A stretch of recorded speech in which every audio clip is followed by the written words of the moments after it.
Good Saturday evening to you. You know, we had quite a bit of an active radar on the map, especially earlier this afternoon and through the evening hours.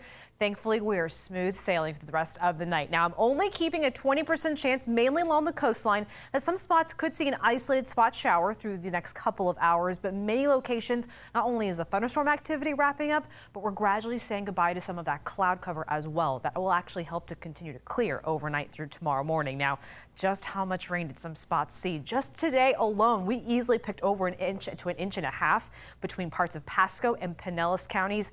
Down through southern Hillsborough, there was even a little bit of an isolated area between Riverview and again near South Tampa, where I saw radar estimated totals pushing closer to that inch and a half threshold. Almost 2 inches in locations near Dade City, Zephyr Hills, again, Lando Lakes. That was one of the heaviest areas that saw not only rainfall, but even pea-sized hail out of those thunderstorms earlier this evening. Thankfully, all is well out of here. Now, we had plenty of time to heat up today. Before the rain even arrived, we made it to 95 degrees in Tampa. Normal for this time of year is 91. And this is an indication of what's to come over the next several days. We're back into that summertime pattern. So that means a lot of heat, a lot of humidity, than those late day rain chances. But things cleared up just in time for things to kind of hang out and wrap up over in Armature Works right now. Still a pop in place on a Saturday night. Live, we're seeing temperatures still in those lower 80s, feeling more like the mid 80s thanks to a little bit of that rain cooled air. And in some spots, that rain cooled air from earlier today actually helped drop down those temperatures pretty quickly from the 90s into the upper 70s, and then we kind of just sat there. And that's what's going to happen easily overnight. As mentioned, isolated coastal shower will be possible in some spots, but many locations are going to go from mostly cloudy to partly cloudy through the early overnight hours. By sunrise tomorrow morning, when you get ready to head out the door, it is going to be a sunny and a little comfortable one, slightly on the mild side, but at least on the comfortable side in many locations.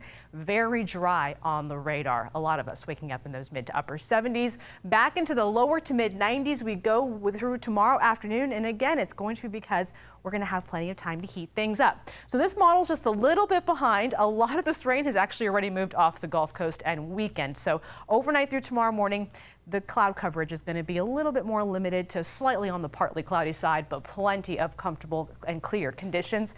By 2-3 o'clock in the afternoon, we'll start to see some isolated showers bubble up near the coastline, but focus your attention inland. That's where we're actually going to see those scattered showers and storms kind of bubble up and then collide with our sea breeze boundaries colliding through the middle of the state. They start to get a little heavier right along that I-75 corridor, especially as we get close to 6-7 o'clock in the evening. Does that sound familiar? That timing interrupting a few of those dinner plans with some of that activity pushing out of the bay as we go through the 8-9 o'clock hour as well. So it will be through tomorrow evening, and even late at that evening you'll see those showers and storms moving offshore, but then quieting down overnight before we rinse and repeat the same cycle going into your Monday. So this is a cycle that takes us right back into that typical pattern for this time of year, and that will continue even through the next couple of days. Quick update on the tropics. We've been keeping a close eye on potential tropical cyclone 4. This is the last advisory that just came in from the National Hurricane Center.